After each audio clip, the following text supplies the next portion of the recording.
Hello बच्चों, कैसे आप सब। आई होप आप सभी लोग अच्छे होंगे, मज़े में होंगे और अच्छी तरह पढ़ाई कर रहे होंगे। तो आज हम लोग लेके आए हैं क्लास 9 का जो साइंस है उसका चैप्टर नंबर 5। क्या है? Chapter number 5। चैप्टर का नाम है जीवन की मौलिक इकाई। क्या है? जीवन की मौलिक इकाई। The fundamental unit of life. The fundamental unit of life. क्या है? The fundamental unit of life, यानी कि हमारी लाइफ की जो सबसे छोटी यूनिट है, जो सबसे छोटी इकाई है, वो क्या है। तो आज इसी के बारे में हम लोग चर्चा करने वाले हैं। तो हमारे बॉडी की जो सबसे छोटी इकाई होती है, जो स्मॉलेस्ट यूनिट होती है, वो क्या होती है? सेल होती है। क्या होती है? सेल, जिसे हम लोग हिंदी में कोशिका कहते हैं। तो हमारे बॉडी का जो स्ट्रक्चर है, उसकी जो इकाई होती है, सबसे स्मॉलेस्ट जो इकाई होती है वो होती है सेल, यानी कि कोशिका। तो हमारा जो शरीर है वो कोशिकाओं से ही मिलके बना हुआ है। जैसे कि मैंने पिछली बार भी आप लोगों को बताया था कि जो हमारे घर तैयार होते हैं उसकी सबसे छोटी यूनिट जो होती है वो होती है ईंट। ईंट होती है कि नहीं होती है? ईंट से दीवार बनती है, दीवार से कमरे बनते हैं और कमरे मिलके मकान बनते हैं। ठीक उसी तरह कोशिकाओं से टिश्यू बनते हैं, टिश्यू से आर्गन्स बनते हैं, आर्गन से argon system, and argon system से हमारी बॉडी। इतनी बातें समझ में आई। अब हम लोग शुरू करते हैं कोशिका के बारे में। तो सबसे पहले हम बात करते हैं कोशिका की खोज कैसे हुई। क्या हुई? कोशिका की खोज कैसे हुई? कोशिका की खोज, इसको लिखेंगे इंग्लिश में डिस्कवरी ऑफ सेल। आप सभी लोग जानते हैं कि जो कोशिका है, कोशिका की जो खोज थी वो रॉबर्ट हुक ने की थी। रॉबर्ट हुक ने निर्जीव कोशिका की खोज की थी। क्या थी? रॉबर्ट हुक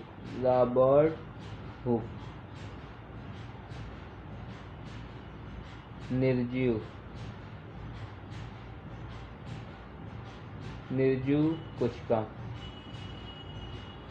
रॉबर्ट हुक ने इसका पता जानते हो कैसे लगाया? आज हम लोग बताएंगे। मैं बताऊंगा कि जो रॉबर्ट हुक ने वो कैसे पता लगाया। तो सबसे पहले आप लोगों ने पेड़ देखा होगा। जो पेड़ की जो ऊपरी, ये जो पेड़ है इसकी जो ऊपरी परत होती है, इसको हम लोग क्या बोलते हैं? छाल बोलते हैं। इसमें कुछ पदार्थ लिक्विड बाहर आते हैं, उसे हम लोग कार्क बोलते हैं। क्या बोलते हैं? कार्क। जब कार्क की जो पतली परत होती है, उस पतली परत को माइक्रोस्कोप से ये माइक्रोस्कोप नहीं बल्कि स्वयं निर्मित माइक्रोस्कोप से जब उसका अवलोकन किया, उसको उस माइक्रोस्कोप से देखा, तो उन्होंने देखा कि इसमें छोटे छोटे प्रकोष्ठ दिखाई देते हैं। छोटे छोटे प्रकोष्ठ यानी कि कमरे टाइप दिखाई देते हैं। जैसे कि आप लोगों ने मधुमक्खी के छत्ते देखे होंगे। मधुमक्खी के छत्ते कुछ इस प्रकार होते हैं, एक ही में जुड़े होते हैं। इसी प्रकार उन्होंने कहा कि इसकी जो संरचना है मधुमक्खी के छत्ते जैसी प्रतीत होती है। तो रॉबर्ट हुक ने इन प्रकोष्ठों को सेल कहा। सेल जो होता है, जो सेल है, जो कोशिका है, वो लैटिन भाषा का शब्द है जिसका अर्थ होता है छोटा कमरा। क्या होता है? छोटा कमरा है, छोटा कमरा।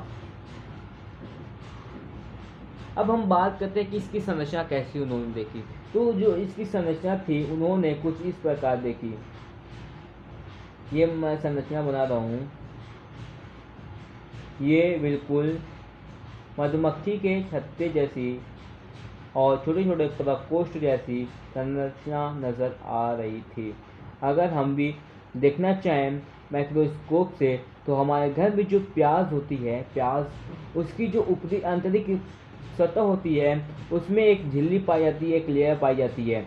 अगर हम उस लेयर को माइक्रोस्कोप से देखें तो हमें सेल नज़र आएगी। तो उस सेल में जब हम उस सेल को देखेंगे तो वो भी कुछ इसी प्रकार नज़र आएगी।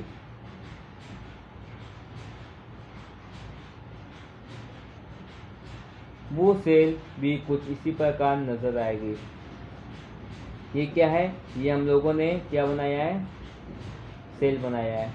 ये जो है ये न्यूक्लियस हो गया, क्या हो गया, न्यूक्लियस हो गया। और ये जो सब देख रहे हैं वो कोशिका, ये क्या है, ये कोशिका है, कोशिका। ये जो है वो है केंद्रक न्यूक्लियस।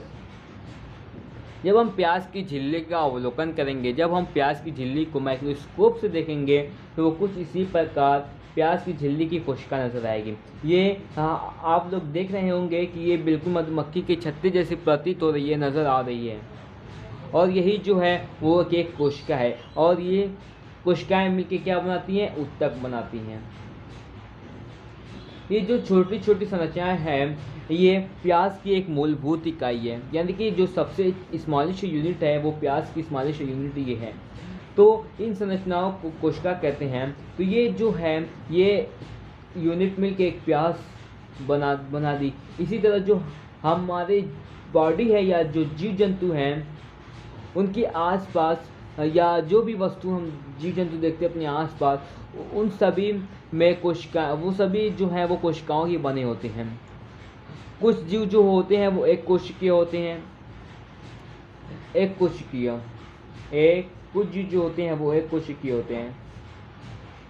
एक कोशिकीय का मतलब ये होता है कि वो एक ही कोशिका के बने होते हैं, एक ही कोशिका के बने होते हैं। जैसे कि अगर हम एग्जाम्पल की बात करें, वो है अमीबा हो गया, पैरामीशियम हो गया, क्लेमिनोमोनास हो गया, बैक्टीरिया हो गया। ये सब जो है वो एक कोशिकीय होते हैं, यानी कि इनका जो शरीर है वो केवल और केवल एक ही कोशिका के बना होता है। जैसे कि मैंने बताया, ये मैंने कुछ इस प्रकार स्ट्रक्चर बनाया था। ये तो बहुत सारे सेल्स हैं, सेल्स हैं कि नहीं, बहुत सारे सेल्स हैं कि नहीं, ऑफकोर्स बहुत ज़्यादा सेल्स हैं। लेकिन ये जो है वो केवल इसमें से जो एक है, एक ही सेल से बने होते हैं। ये जो हम एक सेल बना रहे हैं ये केवल एक ही सेल से बने होते हैं। ये माइक्रोस्कोपिक होते हैं, यानी कि सूक्ष्मदर्शी से देखे जाने वाले होते हैं। लेकिन इन्हीं में से कुछ जीव होते हैं जो बहुकोशिकीय होते हैं। क्या होते हैं, बहुकोशिकीय होते हैं। बहुकोशिकीय का मतलब ये एक नहीं बल्कि कई कोशिकाओं से, यानी कि बहुत सारी कोशिकाओं से मिलकर बने होते हैं। इन्हें हम लोग क्या बोलते हैं, बहुकोशिकीय बोलते हैं। जैसे कि हमारा एग्जाम्पल हो गया फंजाई हो गया, यानी कि कवक जिसे हम बोलते हैं, पादप हो गए, जंतु हो गए, ये सब जो है वो बहुकोशिकीय हैं। इतनी बातें समझ में आ गई। ये जो बहुकोशिकीय जीव होते हैं ये एक ही कोशिका के बने होते हैं, यानी कि जो कोशिकाएं एक ही कोशिका के विकसित होते हैं, क्योंकि कोशिकाएं जो होती हैं वो विभाजित होकर अपने जैसी बहुत सारी कोशिकाएं बनाती हैं। आप लोगों ने सुना ही होगा कोशिका सेलुला ई सेलुला, यानी कि सभी कोशिकाएं जो होती हैं वो अपनी पूर्ववर्ती कोशिकाओं से उत्पन्न होती है, यानी कि जो उनकी पिछली यानी कि जो पुरानी कोशिकाएं होती हैं उन्हीं से नई कोशिका उत्पन्न होती है। ये जो इंग्लिश में वर्ड है सेलुला ई सेलुला, इसका मतलब यही होता है कि सभी कोशिकाएं अपनी पूर्ववर्ती कोशिकाओं से उत्पन्न होती हैं। इतनी बात समझ में आई। अब हम बात करते हैं कोशिका की डिफिनेशन की, यानी कि जो कोशिका होती है, हम कोशिका किसे कहेंगे, जो कोशिका होती है यानी कि जो सेल होती है, जीवों जितने भी जीवधारी हैं उनकी जो संरचनात्मक एवं क्रियात्मक इकाई होती है उन्हें हम कोशिका कहते हैं। अगर हम डिफिनेशन लिखें, सभी जीवधारियों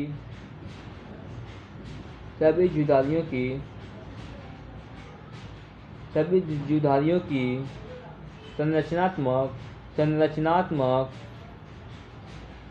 एवं क्रियात्मक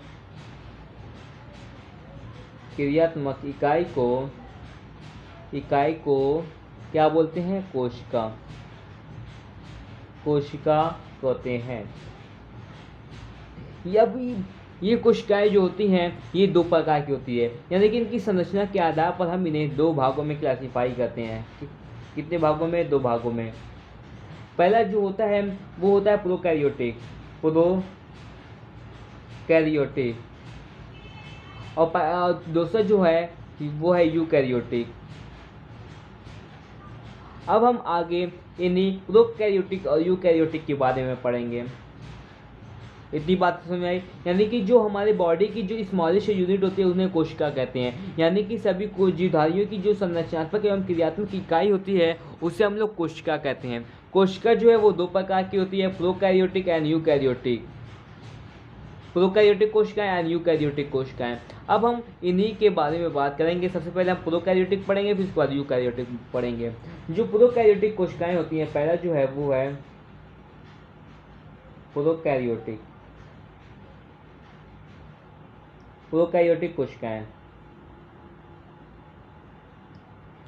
ये जो प्रोकैरियोटिक कोशिकाएं हैं, इनमें जो केंद्रक कला होती हैं, उनमें केंद्रक कला का अभाव के कारण, केंद्रक कला होती हैं तो उनका जो अभाव होता है, उनके कारण इसमें जो संगठित केंद्रक होते हैं वो नहीं पाए जाते हैं। यानी कि इन कोशिकाओं में केंद्रक कला के अभाव के कारण संगठित केंद्रक नहीं होते हैं। देखिए, मैं लिखूंगा नहीं, बहुत ज़्यादा हो जाएगा। मैं आप लोगों को एक्सप्लेन करते जा रहा हूँ, मैं एक्सप्लेन करूँगा, आप बोलते जाऊँगा तो आप लोग उसको नोट करते रहिएगा, ठीक है। तो हम बात करते हैं, जो बात कर रहे हैं वो है प्रोकैरियोटिक कोशिकाएं।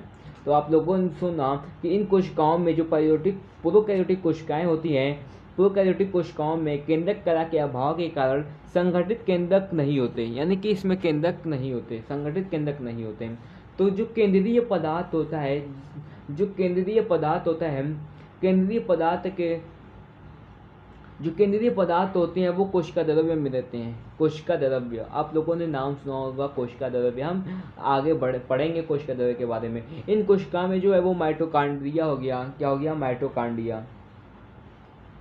माइटोकॉन्ड्रिया या लवक हो गया, अंतःप्रद्रवी जालिका हो गई, गाल्जी का हो गया, तारक का हो गया, ये सब जो है कोशिकांग होते हैं। कोशिकांग यानी कि सेल ऑर्गेनेल्स होते हैं, ये इसमें नहीं पाए जाते हैं। माइटोकॉन्ड्रिया, लवक, अंतःप्रद्रवी जालिका, गाल्जी का, तारक का, ये जो कोशिकांग हैं ये प्रोकैरियोटिक कोशिकाओं में नहीं पाए जाते। कोशिका द्रव्य जो गति होती है, कोशिका द्रव्य में जो कोशिका द्रव्य गति होती है वो स्पष्ट नहीं होती है। और जो राइबोसोम होते हैं इसमें 70 इस प्रकार के होते हैं। देखिए, जो प्रोकैरियोटिक होता है उसमें जो राइबोसोम है वो 80 इस प्रकार के होते हैं, लेकिन जो प्रोकैरियोटिक है उसमें 70 इस प्रकार के होते हैं। जो राइबोसोम वो 70 इस प्रकार के होते हैं। जो डीएनए होता है उसमें हिस्टोन प्रोटीन का अभाव होता है। जो डीएनए है, यानी कि जो हमारा न्यूक्लिक एसिड है, उसमें हिस्टोन प्रोटीन जो होती है, हिस्टोन प्रोटीन, उसका अभाव होता है। जो इसमें जीवाणु तथा नीले हरे शैवाल जो होते हैं वो इसी प्रकार की कोशिकाओं में पाए जाते हैं। यानी कि जो जीवाणु तथा नीले हरे शैवाल जो पाए जाते हैं वो प्रोकैरियोटिक कोशिकाओं में पाए जाते हैं। इतनी बातें सुन गई। अब हम बात करते हैं यूकैरियोटिक की। जो दूसरा हमारा है वो है यूकैरियोटिक कोशिकाएं। ठीक बिल्कुल इसी का, जो हम लोगों ने यूकैरियोटिक पढ़ा है, ठीक उसी का बिल्कुल उल्टा है यूकैरियोटिक का। प्रोकैरियोटिक का बिल्कुल उल्टा यूकैरियोटिक है। देखिए, जो केंद्रक कला की स्थिति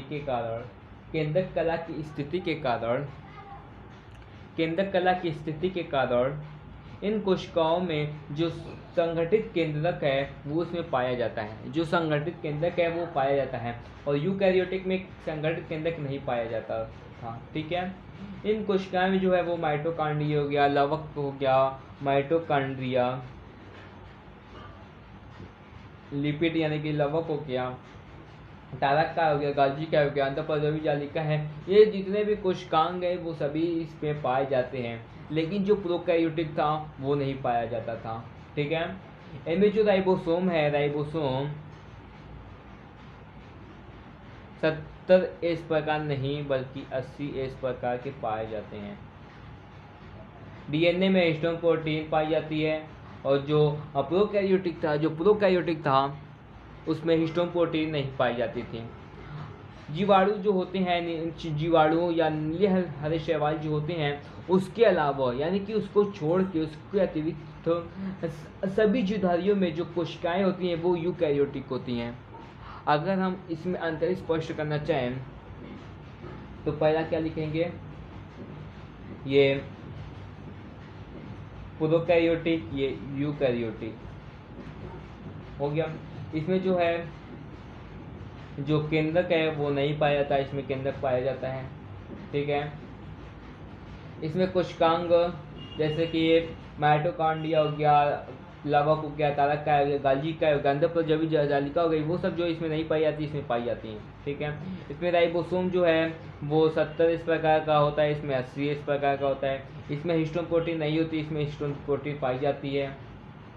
इसमें जो है जीवाणु नीले हरे शैवालों में जो प्रोकैरियोटिक है वो पाई जाती है, लेकिन जो यूकैरियोटिक है वो नीले हरे शैवाल या फिर जीवाणुओं को छोड़ के सभी में यूकैरियोटिक पाई जाती है। इतनी बातें समझ में आई। अब हम लोग नेक्स्ट वीडियो में, यानी कि नेक्स्ट जो हमारा लेक्चर होगा उसमें हम लोग क्या पढ़ेंगे, कोशिका झिल्ली के बारे में। क्या पढ़ेंगे, कोशिका झिल्ली के बारे में। कोशिका झिल्ली जिन्हें हम लोग सेल मेम्ब्रेन कहते हैं। देखिए हम लोग जो है वो बिल्कुल डीपली पढ़ रहे हैं। हमारा जो टारगेट है वो 9-10 तो है, साथ में हमारा जो जब हम 11-12 में जाएंगे तो हमारा बेसिक मजबूत होना चाहिए, इसलिए हम थोड़ा सा डीपली लेके चलेंगे। घबराने की कोई बात नहीं है, टेंशन लेने की कोई बात नहीं है। लेक्चर देखिए हमारा जो एक चैप्टर है वो मैक्सिमम 5 से 6 लेक्चर में जाएगा, नहीं तो उससे कम ही में रहेगा। तो हम कोशिश करेंगे कि हमारा जो सिलेबस है वो जल्द से जल्द ख़त्म हो जाए, समाप्त हो जाए। लेकिन देखिए हमारा जो सिलेबस है वो कंप्लीट हो जाएगा, उसकी टेंशन आप ना लें। तो हमारा आज का इतना ही है। तो अगली वीडियो में हम लोग कोशिका झिल्ली के बारे में पढ़ेंगे, सेल मेम्ब्रेन के बारे में पढ़ेंगे। तो मिलते हैं अगली वीडियो में।